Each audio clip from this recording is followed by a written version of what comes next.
Hi, everyone. This is Jason Burek of Wall Street for Main Street. Welcome back for another Wall Street for Main Street podcast interview. We're recording this interview on Thursday, December 11th, 2025. The silver price has skyrocketed a lot over the last 6 or 7 months.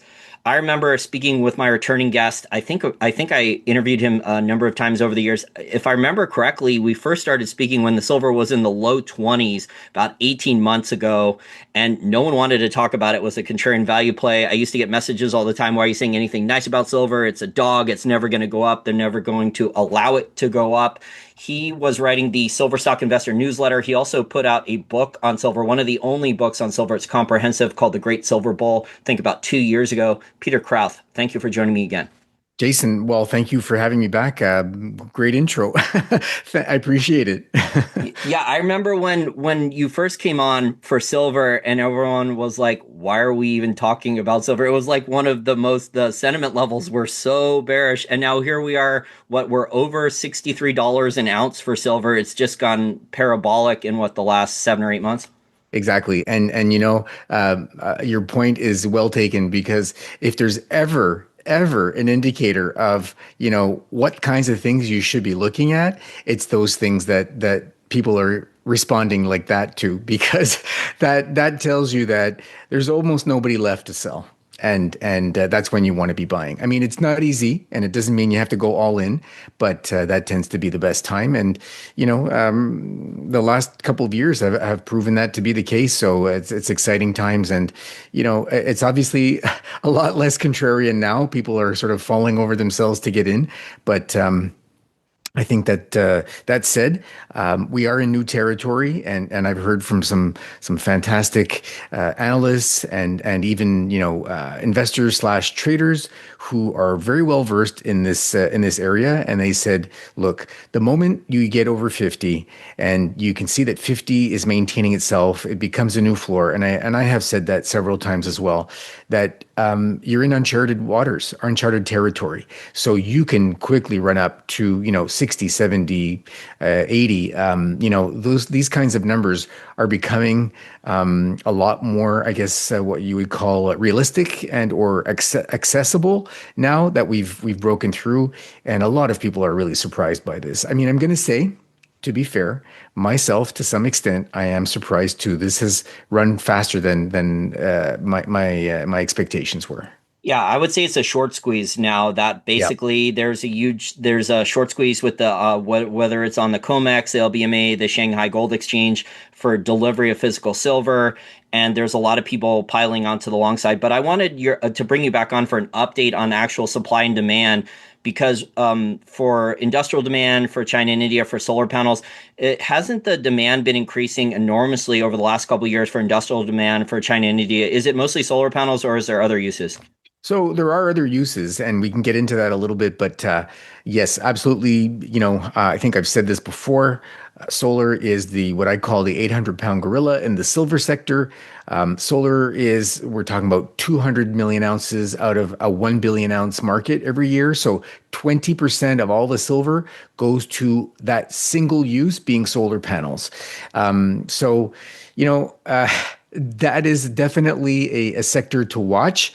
I've been hearing a little bit in sort of recent weeks that the demand may kind of sort of ease.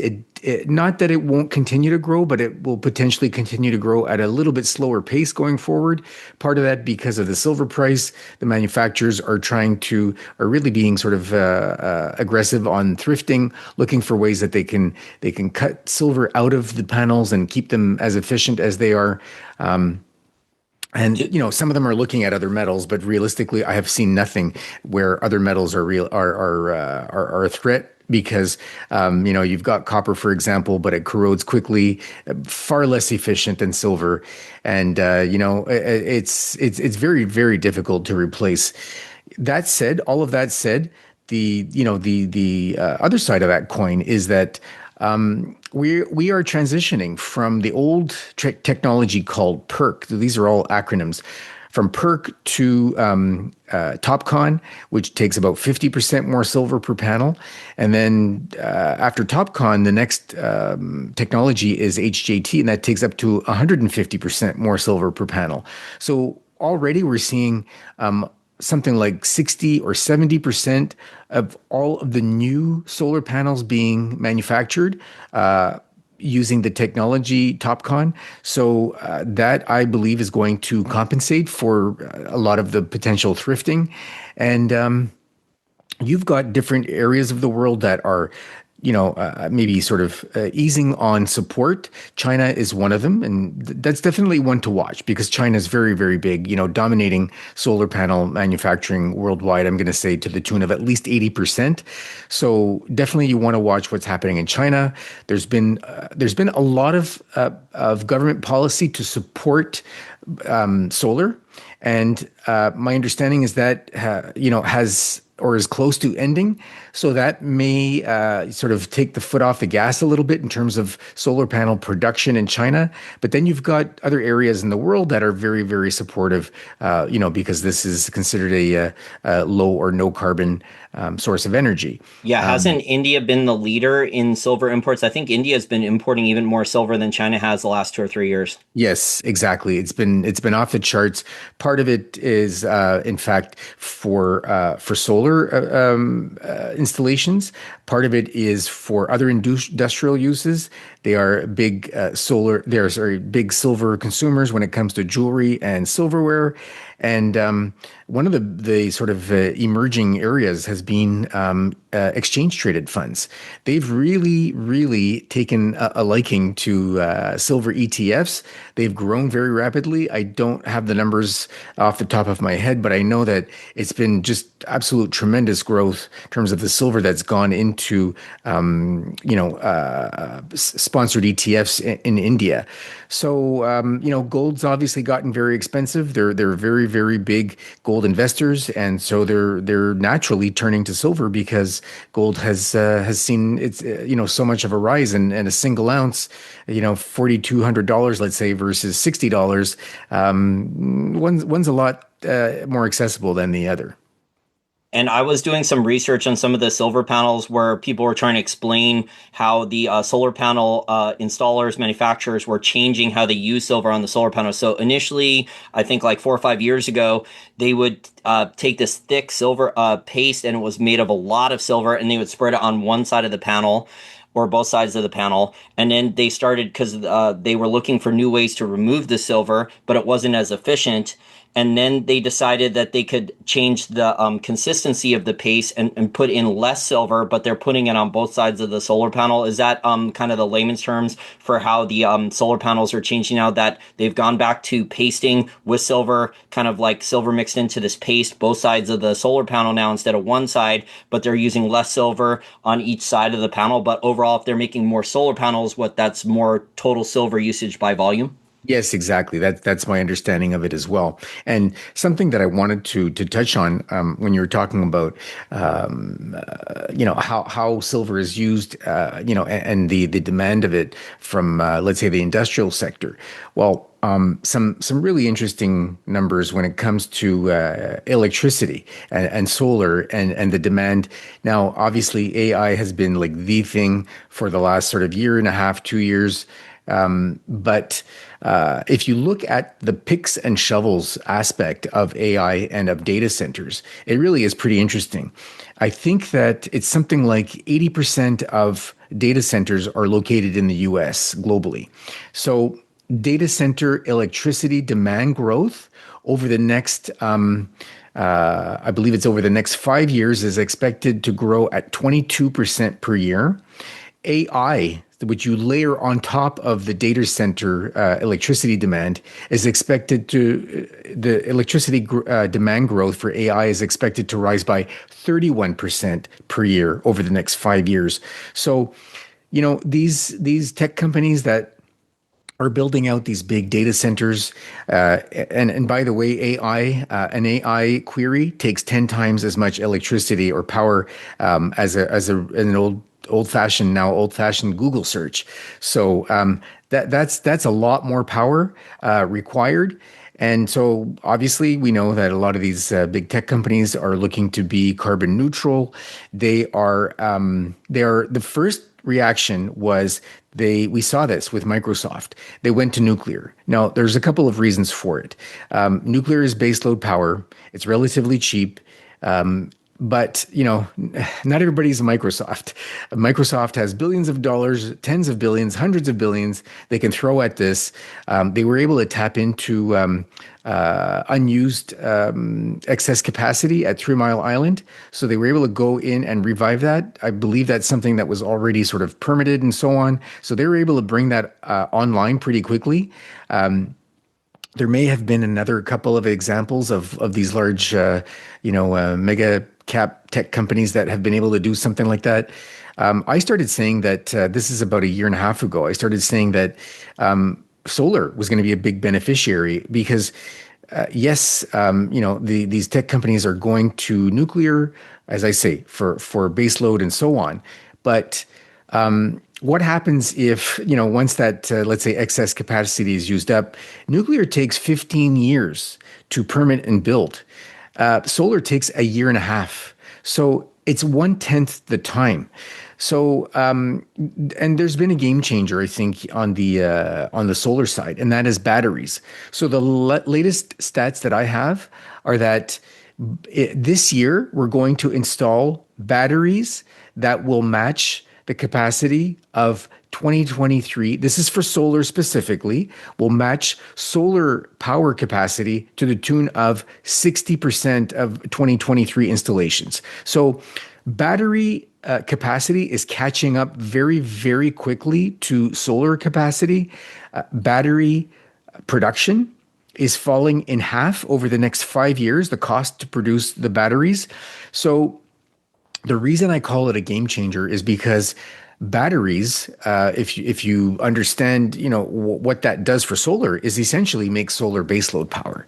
Obviously, the sun does not shine at night, so if you can store this excess capacity and then switch to battery, draw down on the stored power in the batteries at night, bingo, you've got your baseload power 24 hours. And think about a data center that has the land, for example. Many of them do. They've been very forward thinking, and they've gone out bought these big tracts of land for different reasons, mostly again in the U.S. And they build out their data centers, and because they have all this land around the center, they can build their own solar farm. So they are completely self-sufficient. They're not relying on a utility, which, by the way, many of the utilities are saying to these data centers, "I'm sorry, I don't think I can provide all this power that you need from me." So they're having to do this, go out on their own and generate their own power. So solar is very attractive to them. It's permitted very quickly. It's up and running very quickly, and they are completely self-sufficient. So to me, it's not a surprise if we see continued uptake and the solar production and solar installations surprise the forecasters. I think that it's going to remain more robust than they're suggesting. So far, you haven't seen any large industrial end user say, because the silver price has gone up over the last 12 months from the low to mid 20s up to 60, that we're going to be delaying or stopping a usage of silver, looking to substitute. You haven't seen any big announcements saying that, like, they're delaying their silver purchases for 6 months or a year or anything like that? I have not seen anything like that. Not at all. Not at all. I mean, it's true. Like about a year and a half ago, which obviously was in a different price environment, one sort of larger silver producer, the mining executive, said to me that we've got we sell about half our production to China, about half our production to the West. And he said the Chinese buyers are coming to us and saying, we will pay you $2 over spot, and we will pay you 2 weeks in advance of delivery. We want our silver that badly. So I have, as I say, admittedly that's a while back, but I've heard nothing along those lines. The closest I've heard to that is that they're trying to be, a little bit more aggressive on the thrifting side. I don't think that's going to be enough. Silver after oil is the second is the commodity with the second most uses globally. So only oil has more applications than silver. And obviously oil is a much bigger market, but that's irrelevant. It's how silver is used, and it is really everywhere. I mean, I like to say that you're never more than about a meter, or if you're in the US, a yard away from some silver, because it's in your your flat screen computer screen. It's in your smartphone. It's in your keyboard. It's in your microphone. It really is everywhere around you. So it's one big investor said to me lately. He said, we call these critical minerals, and maybe we can talk about that because it was designated a critical mineral in the US. He says, we call them critical minerals. He says, I call silver an essential mineral. You pretty much would have one heck of a time trying to function without it these days. It's everywhere. It really is. And the quantities are often so small that the manufacturer will either absorb, at least for a while, perhaps the higher cost because it's not that significant, or if they decide to pass it on, it's also not that significant. So they don't have to Well, raise their price that much. the small quantities, Peter, also make it extremely difficult to recycle because if silver is Yes, in tiny amounts you in got like it. electronics and electric vehicles and contact switches, what in cars, regular internal combustion engine cars, in the electronics inside the car, I mean, it's just extremely difficult to recycle it. You need silver in the triple digits or higher, and for it to stay there to even think about pulling out these tiny amounts of silver out of junkyards or landfills. Absolutely right. Yes, exactly. That exacerbates, the whole situation because your recycling is so. Just very quickly, the silver market is about 1 billion ounces a year. We're talking about 835 million ounces come from mining, and about 190 or so million ounces, so about say 15 or 17% comes from recycling. And we're not expecting any kind of meaningful growth in either of those, by the way. So mine production peaked 10 years ago, 2016, 900 million ounces. We've not been able to get meaningfully over about 830 or 835 million ounces ever since then. So mine supply has been essentially falling on balance, and recycling has gone up a little bit, but demand has grown, and that's why we've seen these inventories get drawn down so much. It's really the writing was on the wall if you were willing to look at it and read it 2 or 3 years ago when I started talking about this. But now the market's coming to terms with it. Well, when you were first coming on the show and silver was hated and it was contrarian, I mean, it was barely the price, the paper price of silver, the spot price was barely at the cost of production. I mean, a lot of these silver miners that we're talking about, First Majestic Silver, Pan American, some of the Coeur d'Alene, some of the higher cost Hecla, some of the higher cost silver producers, they were struggling to make any type of profit and free cash flow margin. That's why they had to go and buy gold mines. Exactly right. And interestingly enough, the ones that have the narrowest margins or the tightest margins, when these prices jump like this, they get sort of the biggest boost because every sort of additional dollar in silver proportionally is a bigger percentage gain in profits. So then they tend to have the biggest leverage, and they can just absolutely soar. And that's what we've seen pretty much most of this year. So I want to ask about the supply response. So I think what the average listener doesn't understand is that the majority of annual silver supply is a byproduct. So it's a byproduct of a copper mine. It's a byproduct of a larger gold mine. It's a byproduct of a lead and zinc mine. And so bringing on a new large supply of silver, let's say 20 million ounces or more at a specific mine. I mean, most of the economics at that mine, it's not going to be silver, right?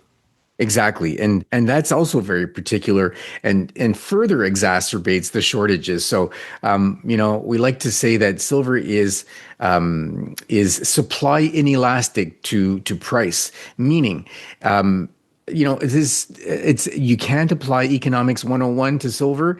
Economics 101 says price goes up, supply increases to Sorry, price. Yes, price goes up, supply increases to meet these higher potential profits, and that helps to kind of balance things out. But in silver, that's not the case. Response is very slow. Mining to find the silver mines to permit, finance, build, and then produce them. You're looking at easily up to 15 years. So that's the first thing. And then, as you said very well, that about three-quarters of silver comes from mining other metals. So this is what listeners need to understand. Assume you're one of these miners who produces silver as a byproduct. Your main product, let's say, is gold or copper, and you produce a little bit of silver on the side. Well, silver, let's say, 3 years ago was $20. Last year, let's say it was 30, and then earlier this year, 40, and now 60. Well, you're very happy to accept this higher silver price, but are you going to even try to respond? What you're thinking is, this is a small portion of my revenue. Maybe it's 10% of my revenue. So I'm really happy to accept this higher price for my silver, but they may be thinking, how long will it stay up? What is my ability to even try to ramp up my production? And if I ramp up my production, it's not just silver production, it's everything else along with it. So, ramping up mines is also not an obvious thing. You have to have the additional ore in the deposit. You have to get permits to allow for a larger processing facilities. You have to finance all of that. So again, even if you want to, your response is very slow.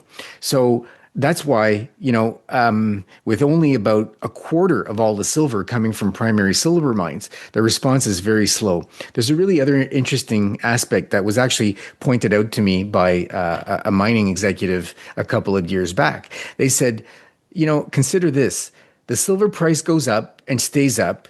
And even if that mining executive is pretty, let's put it this way, especially if the mining executive is quite confident that the price will now stay elevated, that mining executive might say, well, I know my deposit pretty well, and I know that there are some areas of the deposit that I have access to that have lower grade silver.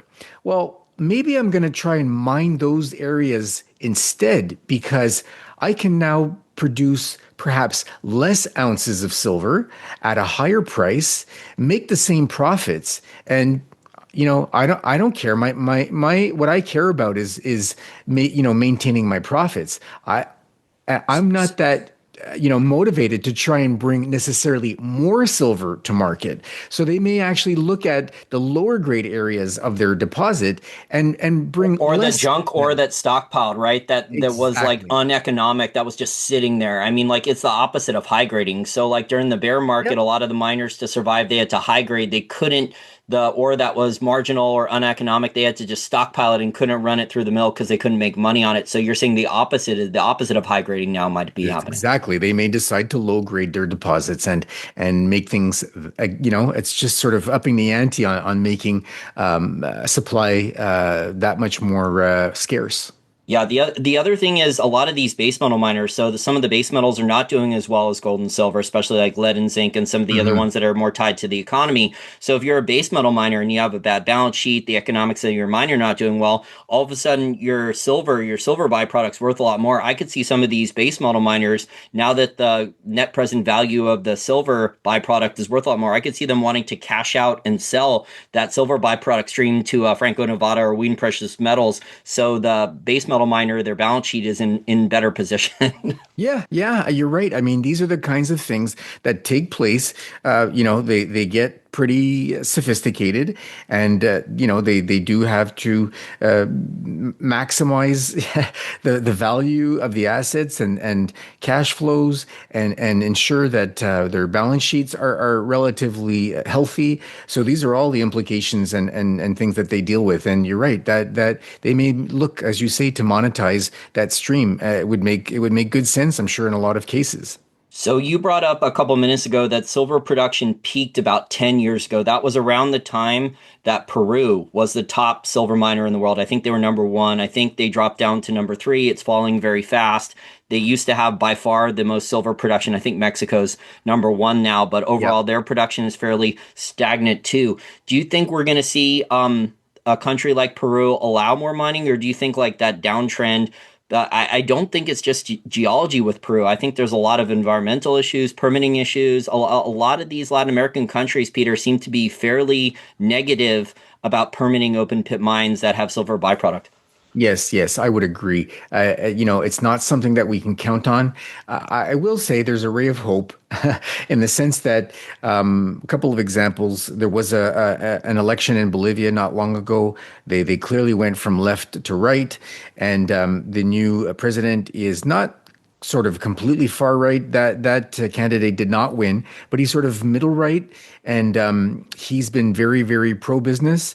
It's been very encouraging. He's said that he's going to be much more supportive of mining, and I'm actually quite bullish on Bolivia for two reasons. That being the first one, and the second reason being for probably about 20 years, Bolivia has been vastly underexplored. Of all of the Latin American countries, I would say probably that's what the one that suffered the most, and that's been because of the very very left administrations, and that looks like it may have flipped completely. So that's encouraging in the same way, or in many ways similar to what's been happening in Argentina. My understanding is that there was actually a big change that took place in Chile very recently. So it looks like we're heading in the right direction in a lot of these countries. That's encouraging, but there is still always, of course, this lag of finding permitting, financing, building, and then finally producing. So I think that we're going to see mine production pretty much stagnate for several more years. And to their credit, at the Silver Institute, I think it was in the Silver Survey of 2025. So earlier this year, around April, they said that they expected that we would have ongoing deficits. So, by the way, also interesting for your listeners to know that the silver market has been in a structural deficit if you include 2025, and that's by all likeliness going to be another year of deficit to the tune of about 100 million ounces. This will be the fifth consecutive year of structural deficit. If you add the total deficits of these last 5 years, you're at a full year's mine production. So that's just some perspective. On top of that, the Silver Institute has said that the next 5 years, they expect to see ongoing deficits, and that we would likely reach a new record high deficit in those 5 years. So this is going to be, by all accounts, a very, very tight silver market for a long time to come.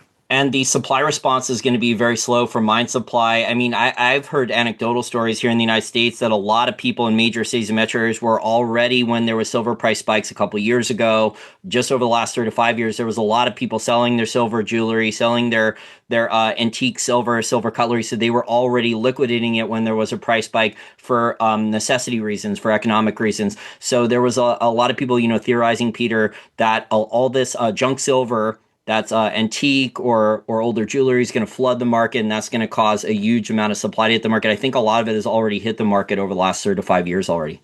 Yeah, I mean, that's a great point. Yes, I would agree. Probably a lot of that has already come to market. And, the other side of that is that, it's hard to estimate. I've heard all kinds of ranges, but there are probably at least a few billion ounces, maybe up to 4 or 5 billion ounces of silver that's held privately in form of jewelry, silverware, and then even the investment bars and coins and all of that.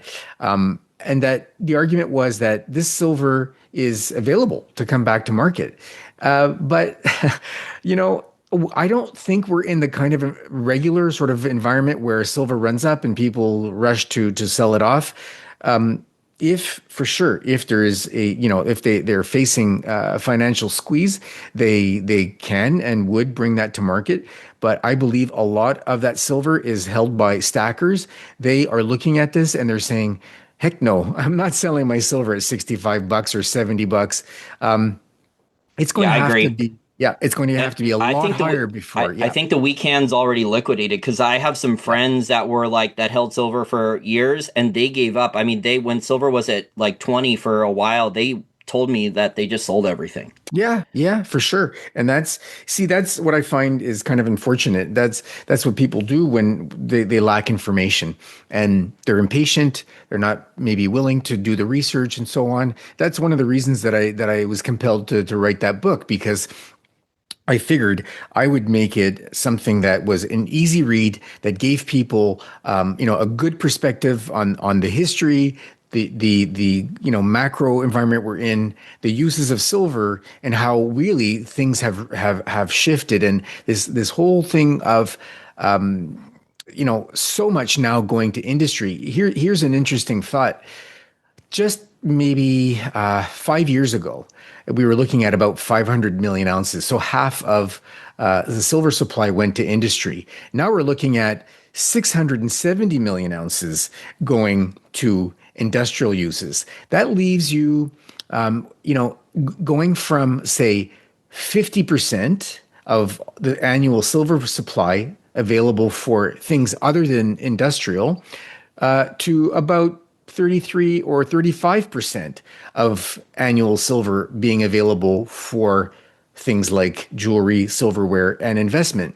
So you tell me, Jason, what happens when you're So you're saying the industrial end users is almost up to 70% of the annual silver supply is already spoken for, like right off the bat? exactly right. Exactly right. So you tell me in this kind of environment when they need their silver. This is not sort of optional for them. That's why they're thrifting and they're looking to thrift and so on. But that is not optional. Even if their demand stays at the level that it is now next year and there's no growth in industrial demand, you're still looking at almost 70% now of silver annually going to industrial. They're not going to back off and say, I don't need it. What becomes optional in quotes is investment demand. And I put it in quotes because, well, sort of sarcastically, people want it more than ever when they see that it's climbing because there's this FOMO going on thinking, I need to be part of this. And so what happens when you go from, say, 50% 5 years ago to now only 30 or 35% being available for investment? Well, that's a squeeze So if there ever was one. so supply for investment supply is down like 30% then Yeah. for the available because the industrial end users are speaking for more and more of the silver unless they substitute it, but we don't see evidence of that quite yet. Now it sounds like there's a business opportunity for someone who can recycle the silver and the e-waste in old TVs and computers and electronics. Sounds like there's a huge business opportunity for someone who figures out better technology to efficiently extract that silver out of landfills and junkyards and stuff. I agree. I agree. That's quite the challenge. But if somebody masters that, they're going to make a whole lot of money. Something else I did want to point out too is that if you look at the Silver Institute in their sort of demand versus supply to get the final numbers of what kind of deficit we're looking at, they exclude investment in exchange traded funds. So they keep it as a separate line item. Well, what's interesting is that. Back in April, their forecast was that the flow of silver into invest into exchange traded funds was going to be on the order of about 70 million ounces. We're already by November at over 180 million ounces. So, The I over mean, 2x increase. So they only exactly, projected 70 million and it's 180 million instead. So that's over exactly. double. Exactly. So if you include, and even if you only go by their forecast of 70, the market balance, because anybody that wants to go and look at this, just go to the Silver Institute's website or go to Google, type in World Silver Survey 2025. And then on page 9 of the document, you'll see that total demand is 148 1,148 million ounces versus supply of a thousand, sorry, a billion. So it's 1,030,000,000 ounces versus 1,148,000,000 ounces. The shortfall or the forecast shortfall back in April was that we would have a deficit of about say 117 million ounces. Now, as I say, they do not include the flow of silver into the silver ETFs. And their explanation for that is they say, well, it flows out, but it flows into the ETFs. It could easily flow back out and make itself available to market. Well, my argument against that is so is net demand for coins and bars, and yet they do include that in demand. That the argument is that I mean, my argument is that should be able to flow back as well, right? So they decide to include coin and bar demand, but they don't include silver ETF demand. So my point is that if you, even with their numbers that now they're admitting will be short for the amount of silver that will be flowing into silver ETFs in 2025, if you include that, which they do separately, you would be at a deficit that would be the third largest in the past decade. Well, even So if they pull the silver out of the silver ETFs like SLV, I mean, it's a one-off, right? Because they don't recycle this efficiently. So if they take the silver bars and then they melt it down into smaller usage silver, it's going to be tough to recycle it. So it's basically gone. yeah, exactly. Exactly. All that to say that these deficits are high, and what we've seen in the response, I think, in the last sort of couple of weeks and couple of months, speaks to the fact that the market is finally coming to terms with that industry has drained supplies, these above ground secondary supplies that were sitting in the futures markets, being the COMEX, the LBMA in London, and then the Shanghai. And this is a bit of a shell game, frankly. This is how I see it. Metal flows from London to New York because of the threat of tariffs, and then London is short, and then China or Shanghai decides to ship some metal, some silver from Shanghai to London to help London because they're so short. Well, there isn't more silver all of a sudden because you decided to move it from one place to the other. It's the same amount of silver. So it's like you're moving around these shells. Which shell is the silver underneath? And the emperor has no clothes. That's starting to be revealed, I think, as we speak. Or you get to the futures market scenario where they're having trouble sourcing because they've been moving the silver all around, like you said, and then someone at one of the exchanges that doesn't have the silver wants the actual metal, does not want to cash settle at a huge premium. Let's say it's the central bank. I mean, I don't know if you're friends with Eric Young out of Hong Kong or Dario at a Hong Kong area, and they've been telling me their sources. I mean, they heard that like there's a huge Chinese purchaser for industrial end user, I think jewelry. They want a massive amount of silver. They do not want to cash settle. They want their metal. There And you go. basically, the exchanges are scrambling around over the last week or so trying to source it, and they still can't source it. And then I just heard from those two guys, both of them just said 24 hours ago, they said there's a huge, I think, central bank or oil player in the United Arab Emirates that wants like $1 billion, excuse me, worth Yeah. of silver. He wants to put it in a vault. The guy wants to put it in a vault, his sovereign wealth fund or something like that. They want to put $1 billion worth of silver in a vault, and they don't have the silver for that either. Oh my goodness. Yeah, I'm not surprised. And this is, the kind of scenario that I've been saying that, we've seen this happen. And frankly, it's been, I don't know if this is fair to say, but it's in some ways it's been almost orderly the way it's happened so far.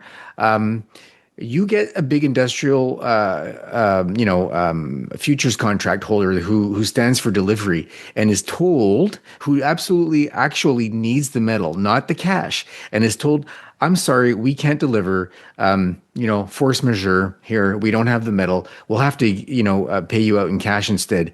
I think that's when the sparks are going to really fly, and then we're going to see, these I mean, gaps. is the end user going to go to a miner? Are they going to go to a refiner? Are they going to say I can't deal with the exchange anymore? You think they're going to start dealing with the miners directly or dealing directly with the refiners then? They've actually, my understanding is they've started doing that. I mean, I know even of some juniors, Samsung, for example, is financing a junior to the tune of about, I think it's $7 million, and they've said, we're ready to buy your offtake. And I was at a conference just a couple of weeks ago in Europe, and sitting with an explorer that has a very attractive, very high grade project in Latin America, and spent several days in Europe going around before I met him at the conference, meeting with refiners, and they were telling them, you're going to be bringing us some really nice high grade concentrate. How much do you need, and to finance your mine? These refiners are very, very profitable and very, very cash rich, and the money just keeps flowing in.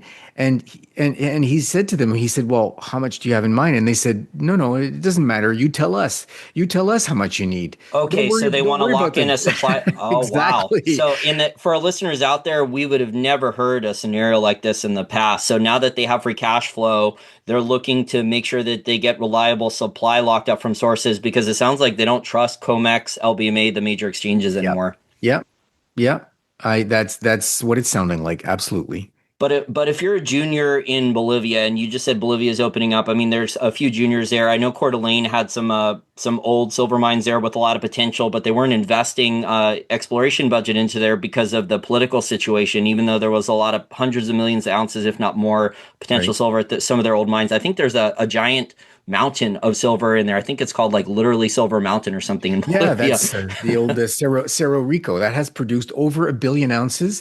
It's considered one of the single largest silver deposits in the world, and that goes back. In fact, I talk about that in the book. It goes back to, I think it's the 1600s or so. And here's an interesting little factoid: is that when the Spanish, I guess, not very responsibly in different ways, both environmentally and towards the well, back then, the natives who were being forced to mine it for them very unsafely. There was so much silver being produced at one point that was being shipped back to Spain that it was actually inflationary. Yeah, it caused hyperinflation. Yeah. That's right. Yeah, it's a funny thing because there was an oversupply, right, of gold and silver from the New World, Exactly. from Latin America, and actually caused hyperinflation. It's the one instance where gold and silver actually caused hyperinflation in the money supply, because when there was more metal, then they had to create more paper receipts, right? That's But right. We but don't have to worry about that now, but yeah, definitely not. not from precious metals anyways. But Latin America has a long history with Yeah, silver. Argentina is named after silver. you Argentina got is it. for Latin argentum. What that means, silver in Spanish. What one of the Exactly. words for money is plata, then which is That's right. silver. So plata is silver and also means money besides dinero. That's right. So And in French, you've got argent, which is argent or argentum. And so there's another example as well. yep, and then you have Bolivia, which has literally silver mountains. So there's a number of juniors, what in Bolivia now, but you're seeing even if like a junior, and I'll just name one for the listeners out there, Pantera Silver, and there's a few others. Even if they were to find, let's say, a massive deposit, it would take them 7, 10, maybe even 15 years, you said, to get that Yep. production online. That's right. I mean, you could have, I mean, and I'm hopeful that you're going to have some jurisdictions that are going to be a lot more conducive, and because if they're being squeezed sort of economically and so on, and perhaps even by, here's one example. In Argentina. So there are a couple of, even with the kind of administration, the very far left administration that they've had for the last decades, there have always been a couple of provinces that were very pro mining, despite that. And so one of them is Salta. So that province has been pro mining for the longest time, and with Milei in there now, things have gotten even better. But the interesting thing is, it's amazing how, when the pendulum swings too far one way, it starts to swing back, and people kind of get on board. And so I was on a conference call with this mining company and their geo, and there's our Millet had brought out this thing called RIGI. So that's an acronym, and it's an investment scheme where what they do is they tell companies in any industry, not just mining, that if you've got a big enough project, it has to be, I think, a few $100 million. So a lot of mining projects will qualify because by the time you build the mine, you're looking at a few hundred million. They give you all kinds of benefits. So you're going to pay lower taxes, lower royalties. You have tax rate assurance for the next sort of 20 or 30 years. They remove forex limits. You can bring the money out as you wish, attracting a lot of, there have been, I think, over $10 billion of applications to this new fund because it's so attractive. BHP is one of them, and I think they may actually have been one of the first and biggest ones to make an application under that scheme. Well, in this call, I was saying to the Geo, I'm there. Well, the neighboring provinces are going to look at you guys and say, "Hey, I want a piece of that. Geez, the economy's not doing that well. Maybe our province should be a little bit more pro mining." And I think we're going to start to see that attitude spread all over, not just, in Latin America and in one province next to another within the same country, but we're going to see that in a lot of places. And so, Well, I don't know about Peru because I mean Peru, the last 10 years have been rough because Peru was the exactly. top silver mine. Peru has a ton Yep. of silver deposits. They have Yep. Guarani as a byproduct, Santa Ana. They have a lot of these other potential silver mines. What pisses me off, Peter, is Mhm. literally in Argentina you have the arguably the top world class silver deposit. You have La Navidad. I think it's what over 500 million That's right. ounces of silver reserves. Yep. What is it? 30 million ounces a year projected of silver Crazy. production. Yep. Yeah, and the mine's being Absolutely blocked. crazy. It's literally worth in net present value at what $50 silver if we're going to discount this. So it's worth billions of dollars, Oh, for sure. and they're not even trying to bring the mine online. Exactly. Exactly right. And you're right about Peru. That's probably, I think, going to, and we'll see for how long, because, they may get religion as well when they see what's happening with neighbors. And so we've seen that, as I say, we've seen that happen now in Argentina. We've seen it happen in Bolivia. We've seen it happen in Chile. And so Peru is important for silver. I'm hopeful that will happen. So there may be, in terms of, say, new supply coming to market, it's possible, and we are at least hearing the right things in sort of the more developed world, where governments are saying, and it's interesting how they're actually flipping from being very left to being pro business, and being, more sort of supportive of mining, for example, which had been for the longest time considered, this dirty industry. I don't believe that's the case if you're doing it the right way. And they're saying we There are, creates investments yeah, too. Not only do if you do responsible mining, you're investing into the community, you're investing in infrastructure, electricity, schools, clean water. All these things are in the local communities, creating jobs, long-term jobs there. So it makes a lot of sense to do this. It brings in tax receipts for the government. I mean, you'd think that they would want to, and especially at the current gold and silver prices. I mean, that's billions of it dollars is. for gold and silver deposits in Peru, in Chile, in Argentina, Bolivia. I mean, one would think that they would want the billions of dollars coming in the investments into their communities. Exactly, and they do, and I think that we are certainly starting to see a positive response from, not completely and not across the board for sure, but we are starting, and I think there's a couple of reasons for it. Economies are not doing all that well. The world's deglobalizing, so there is pressure to get supply for resources, either independently, so at home, or from what countries consider to be reliable partners, so to speak. Jurisdictions that they're comfortable dealing with, and so these supply chain issues and restrictions are really starting to formulate a different kind of world, a deglobalization of sort of, and it's not just east, west, et cetera, but very, very broadly, you could call it that. But I think that's making people realize that, oh yeah, you know what, we are going to have to be a little more open-minded about where our stuff comes from, and encouraging business. And frankly, I can tell you, I'm in Canada, and we joke sometimes that Trump was particular, and when it came to tariffs tariffs, and he really sort of stirred stirred up a bee's nest with that whole action. But at the same time, what he's done is he's gotten a lot of jurisdictions to look inward and say, hey, you know what? We don't know that we can rely on selling to the US like we did anymore. We have to either look at other markets, and we have to look internally. And so that means that we have to be smarter about how we can help industry advance. And, there's an example in British Columbia, which is, pretty big in mining, still has been considered quite left. So, for example, and, a little bit difficult to permit and so on.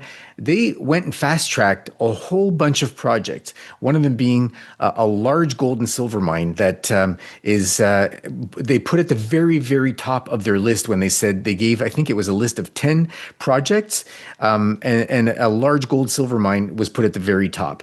So, I think things are changing, but that doesn't mean that we're going to see silver sort of drop back to $20 or $30 tomorrow. There's still going to be these time lags, and I think it's going to, the environment is going to remain very, very conducive to high silver.